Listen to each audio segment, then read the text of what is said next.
What is up, everybody? Thanks for tuning in. Crypto Street Podcast. We got a lot to go through today. This probably looks a little strange with Dale, me talking on the Crypto Street account, but Killer and Prince are both out tonight doing spending some time with their family and doing some other stuff. So it's just me and Crypto Messiah, who is a longtime friend slash guest of the show. We're just going to kind of keep it pretty short and sweet tonight. Talk about the dumpage that went on today with the Bitcoin. So Messiah, how's it going?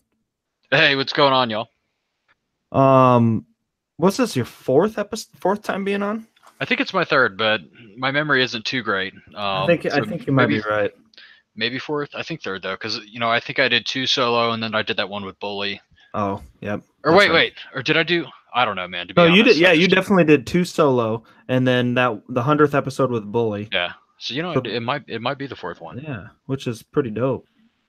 I think that might be tied for the record. Well, The I'm most honored. most appearances. Yeah, you should be. So let's just dive right in. We're gonna try, like I said, we'll try and keep this short and sweet. I know a lot of people are freaking out about the market. So, saw some dumpage today. I think Oh yeah, here, I'm pulling up the chart here, but look like, I mean, we damn near dumped $500-600 on Bitcoin, and it was pretty interesting to see. I always have the chart pulled up at work and just kind of keep tabs on it throughout the day, and all of a sudden I look and it's going down. No big deal. Turn around, grab something off my desk, look back, and it's like just keeps yeah. It's falling. going down more, and then you take another look at it, and it's going down more. No, I had a hard time keeping my eyes off of it today too. It's Yeah, it's totally. it's almost So like you just can't stop watching the it's, brutality. it's like a car wreck. You don't really want to look at it, but you can't not Oh, look. yeah, So you've got a rubberneck. yeah, exactly. So in your opinion, what happened? What's going on? I'm not a huge fan of narratives, but a couple that I've seen that may be legit. You've got all this fucking drama surrounding Bitcoin Cash right now. People removing hash rate from Bitcoin and all that. I mean, the whole situation is really negative for the ecosystem as a whole. Totally. And then you also have I think it was CBOE futures expiry today. Yeah. So I mean, those are the two like main theories. But I mean, there doesn't always have to be a rhyme to the reason. I mean, it could have just been a fucking, I mean, we went sideways forever, and it was a distribution event, and now we dumped. So, I mean, what do we do from here? I'm not gonna say like $3,000 Bitcoin or whatever yet. Um, for me, we still have to test that kind of 5,500 level, and depending on what exchange you actually look at, different exchanges have different looking charts. Like for example, I still look at Bitfinex, which some people are averse to. But I like Bitfinex because there is a fucking retarded amount of money on Bitfinex that Yeah. trades on Bitfinex that moves Bitfinex. And if any shenanigans are going to occur, they're going to occur on Bitfinex. So I really like Bitfinex, and if you actually look at the Bitfinex chart, it's still in this kind of descending wedge structure right now. Now, what would really get me concerned about Bitcoin is if Bitcoin broke the 5,500 level with force. I mean, because of two reasons. I mean, it's a pretty good horizontal level right there. There's a breaker from the bull run and a nice support level under it, which was tagged. The Wyckoff Spring meme. If you look at the chart from early November, like the 13th of November last year, Bitcoin actually dumped from like 7,500 all the way down to this 5,500 level. And after that occurred, it just fucking took off Went like a crazy. rocket. Yeah, it went Yeah. freaking insane. So I'm really looking at that level with interest. Um, and you know what? I'm not a Bitcoin trader. So, I mean, do I care? Yes, I do. I mean, I have Bitcoin. Um, but I mean, I don't give a fuck. I'm not long or anything. I'm not getting liquidated. I've fucked around with Bitcoin trading and I've had some success and I've had some losses, but it's just not my forte.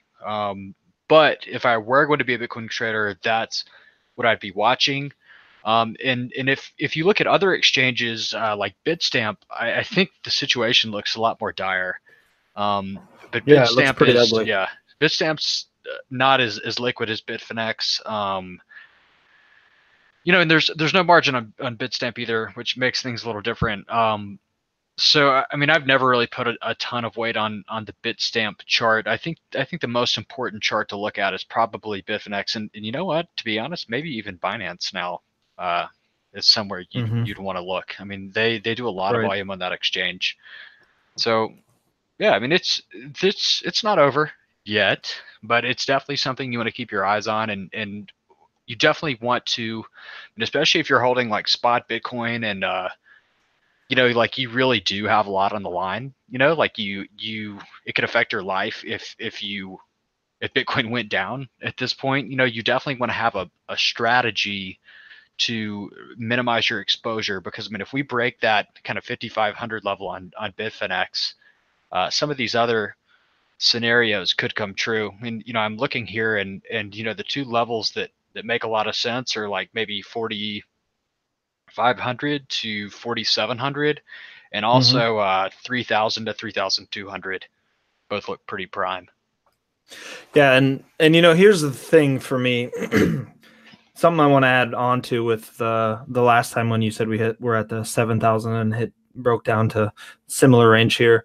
So last year at this time it was 5,800 on about a November 12th, and we freaking flew $14,000 up to the high of 19,891 on Oh yeah. Bitfinex by December 16th. I mean, so a month there. So that's just kind of the reality of what can happen, and I really think that's what everyone is deep down is kind of hoping for.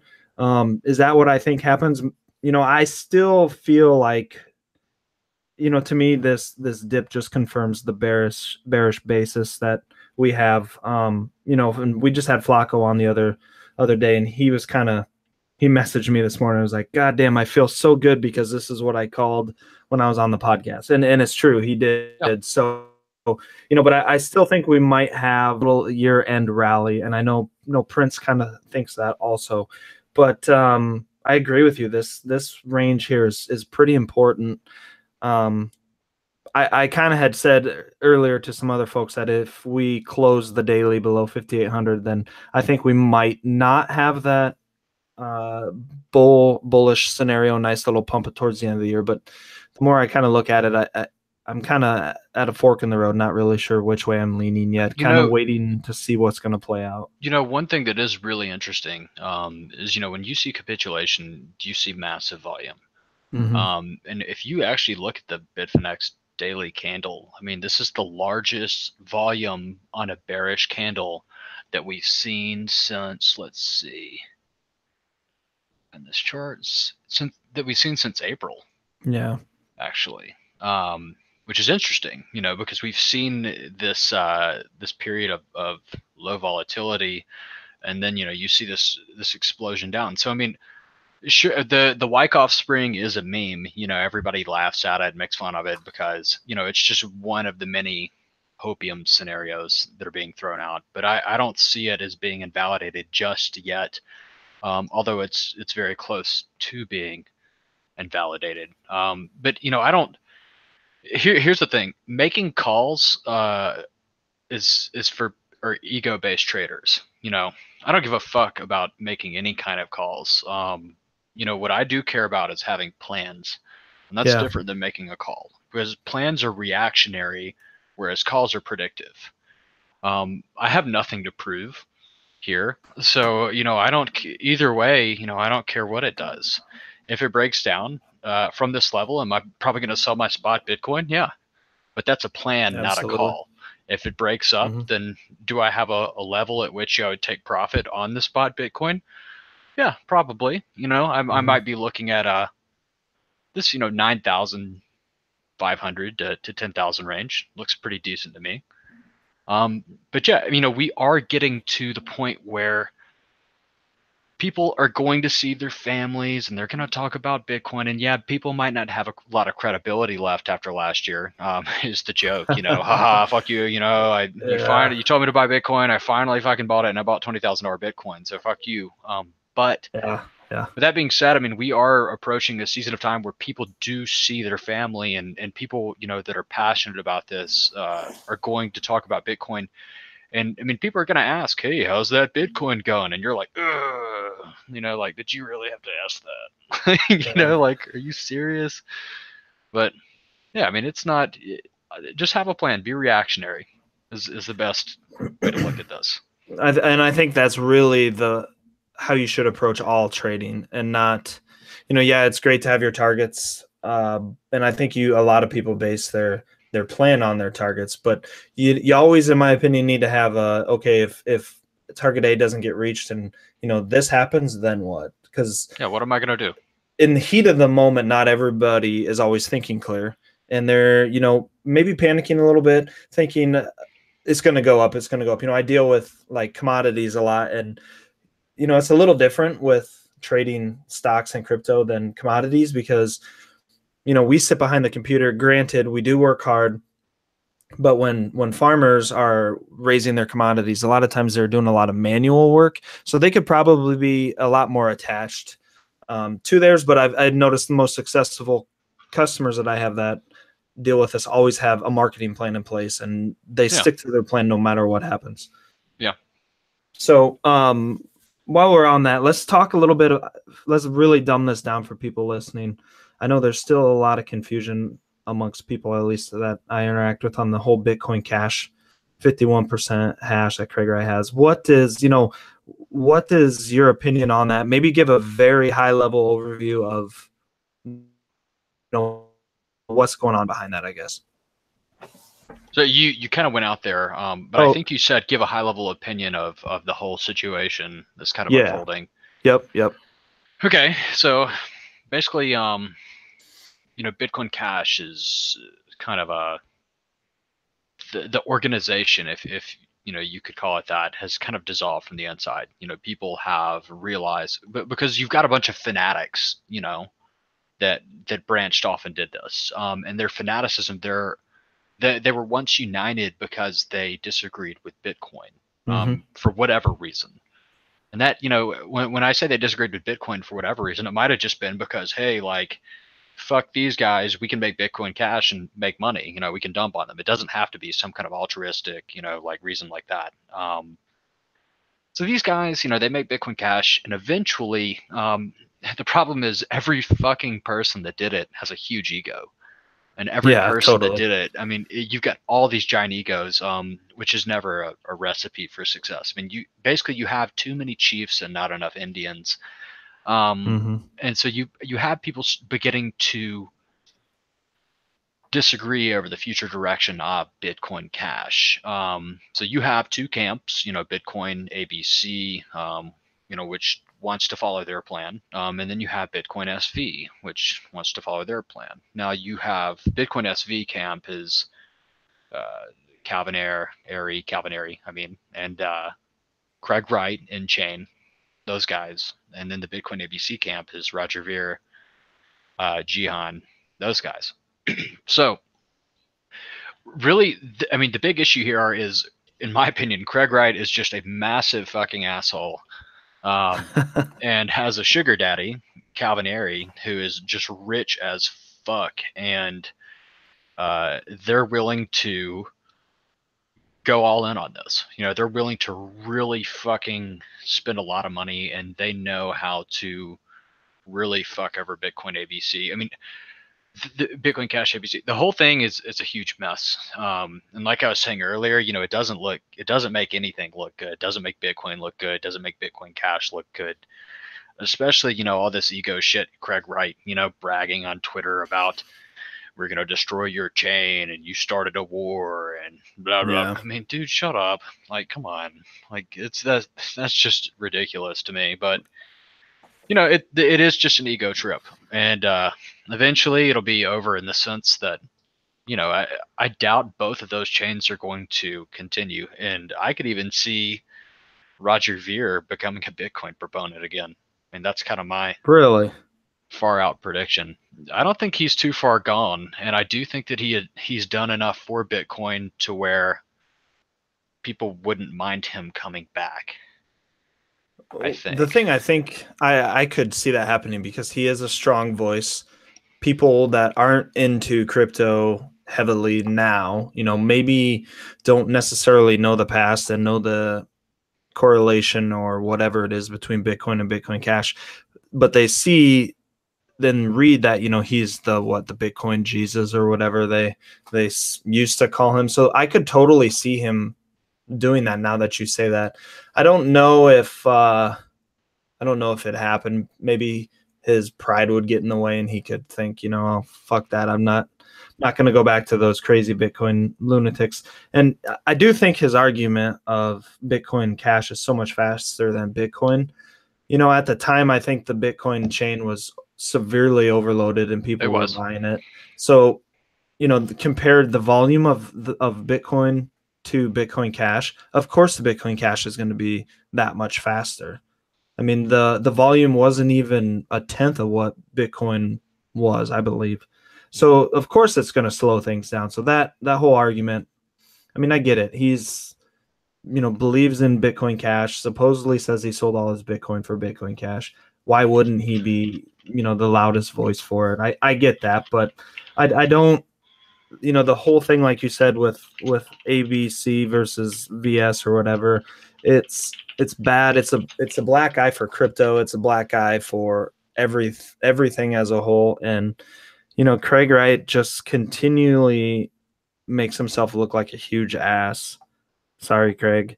And then he's coming out and saying he owns 51% of the hash, so he could crash it. Ugh. I mean, come Ugh. on. Yeah, it's the whole situation is just a huge mess, and whatever. I mean, this is always how it's been, though. I mean, they're including myself. There's a lot of immature people here, so you're gonna have people acting out, and you're gonna have people making an ass of themselves, and just is what it is. And unfortunately, the guy that's making an ass of himself is extremely, extremely rich. So Mm-hmm. And then you throw in the factor of money too. Money always clouds people. If they can get an extra buck, I mean, it's hard to pass that up. If you could do something like that and make millions on millions, could you look in the mirror and say that you maybe wouldn't do the same thing? I mean, I probably would. I'm kind of an asshole too, so I'm not gonna lie. Like I'm money's not money. gonna. Yeah, exactly. And it could be life changing money. It could literally set your family up for the rest of their lives. And that's pretty hard to pass up. I Yeah, don't no, know. I totally agree. Whatever though. I mean, to be honest, it's something that, yeah, it's interesting. I mean, this is Real Housewives of cryptocurrency, but at the same time, like I'm just gonna sit here and watch the fire, and Yeah. that's kind of all I'm interested in doing. Um, you know, I bought some Bitcoin Cash for the run up to the fork. And it ran up, and I actually took profit. I think at point. Look at this chart. It was right against the 200 MA. That's why I did it. I didn't sell the exact top, but I sold 0.094.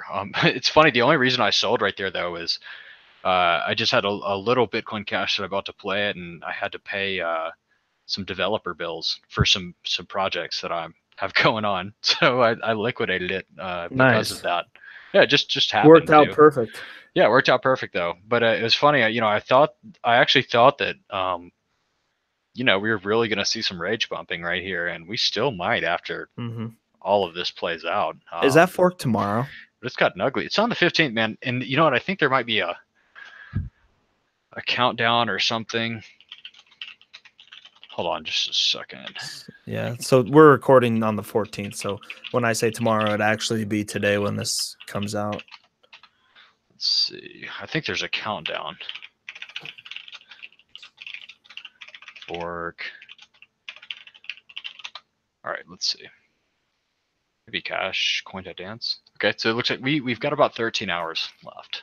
Nice. Is what Okay. according to cash.coin.dance, which is a really interesting website. If anybody hasn't checked it out, it shows the different mining or Bitcoin protocols that current block height, hash rates, who's mining blocks, etc. Wow, this is cool. I've never heard of this site.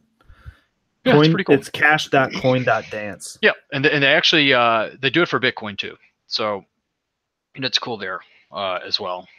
But yeah, I mean, it's like I said, let's let this play out.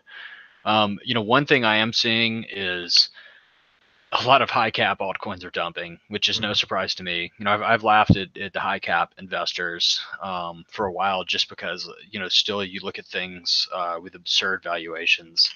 And if you just go to coinmarketcap.com, I mean, we're still looking at Ethereum Classic with an $800 million valuation. Wow, which is just outrageous. VeChain, 500 million. Qtum, 280 million. I mean, and you're looking at, and people are fucking buying that. Like, that blows my fucking mind that anybody would buy something, that expensive, because, back in, before, we had that freaking crazy alt season in 2017, when you invested in things, you invested in like $5-6 million caps, and those weren't even like micro caps back then. Like, right.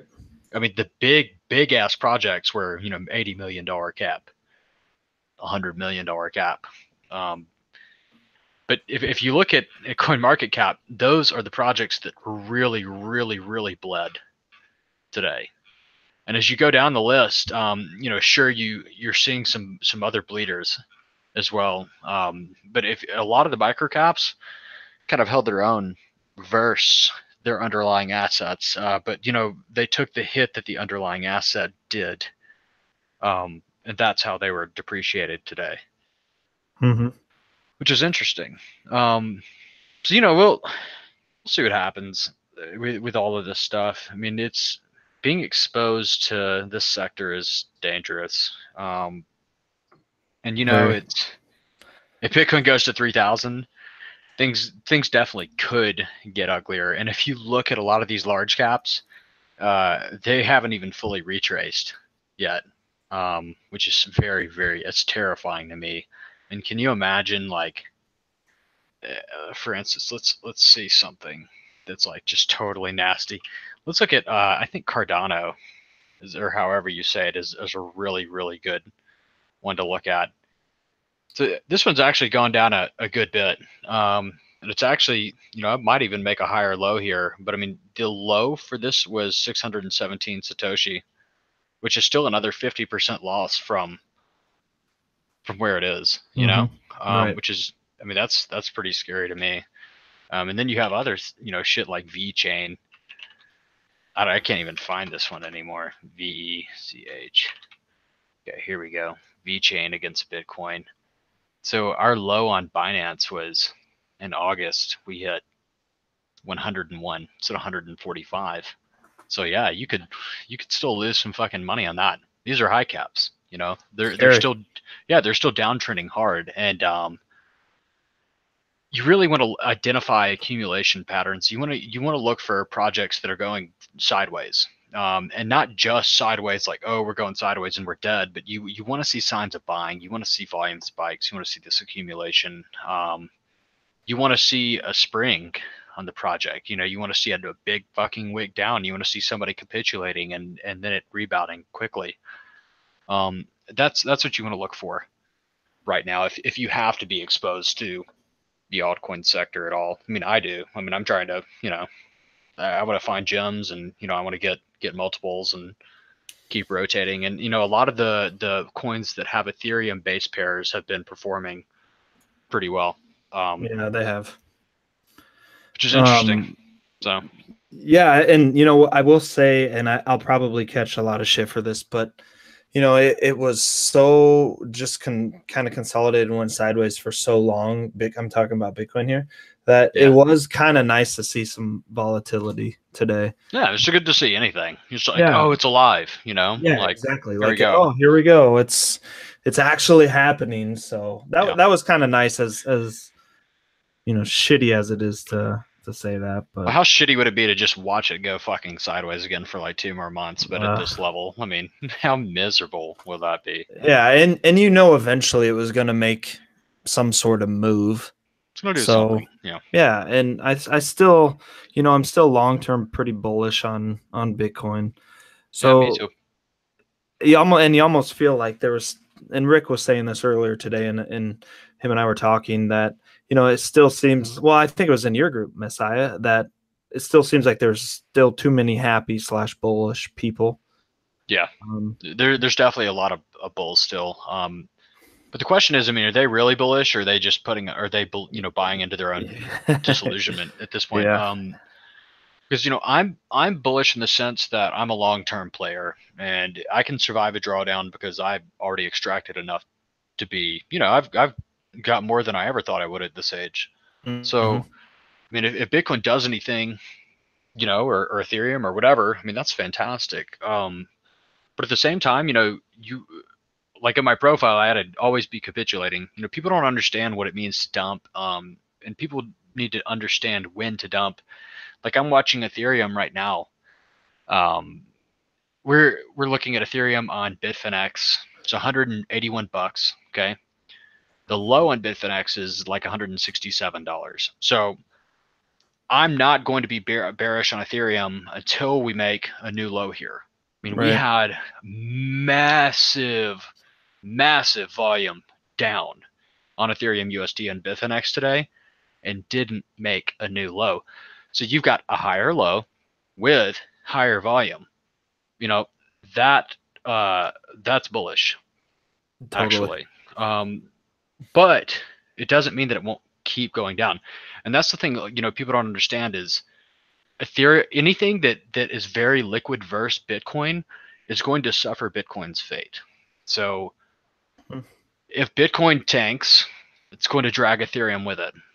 If Bitcoin moons, then it's going to take Ethereum with it. You can't bet against particular parts of the sector. You have to look at the sector as a whole. Um, and the only thing that kind of falls outside of that logic is maybe something that is fundamentally extremely overvalued. Like let's say we had something. I mean, like VeChain back in the day, or like kind of one of those random holy fuck cat's about to turn my computer off. Okay, literally, I saw her step on the power button. I was like, no, she's done it before. But it's everything in this sector is going to perform.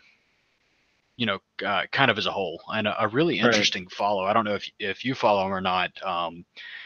And you should actually have him on Crypto Street one day because I'd be really interested in hearing him. Is Crypto Quant, I think. If you've ever seen his profile, let's see. I'm looking him up right now.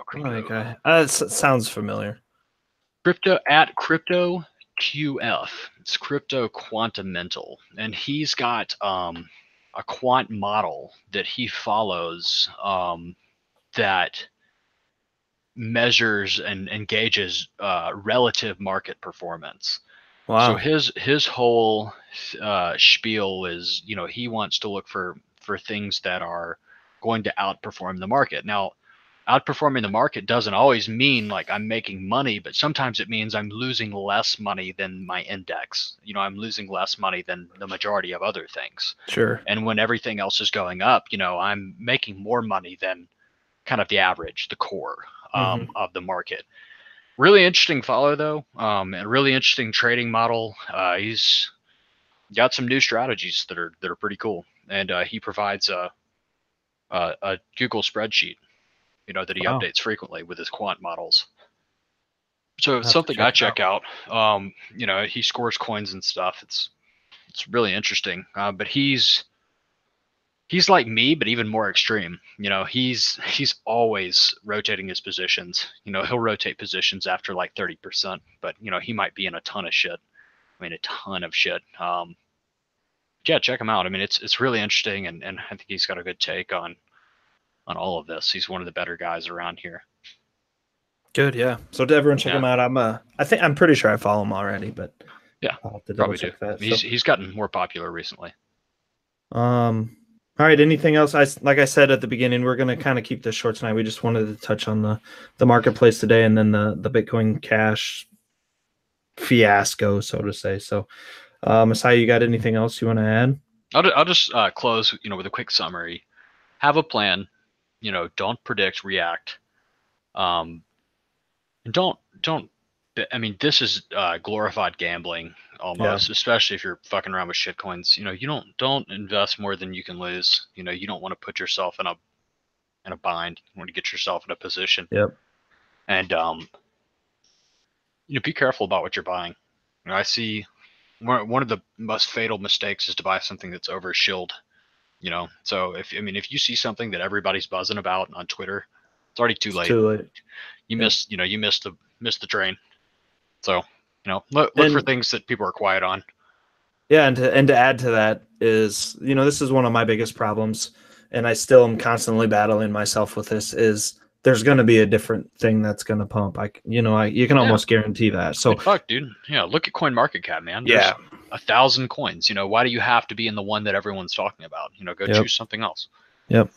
So it'll be that much sweeter when the one that you actually, sit and dissect and research actually pumps, and you're the first person to make the call. So you're the guy that discovered it. So right. you and your friends are holding it. So whatever. That's what it's all about. Appreciate you having me on, man. It's been a good little short session. Yeah, thanks for your insight as always, and the support of the show. We greatly appreciate everything you do for us. So thanks everyone for listening. Stay safe out there. Remember, like everything Messiah said, especially for God's sakes, don't put anything on a credit card or don't take out a loan to do this shit. You can start low and build. You can start small and build high. So take care. Tip your waitress. Hootskis are for the boys. Peace out, everyone. Thanks for listening. Peace.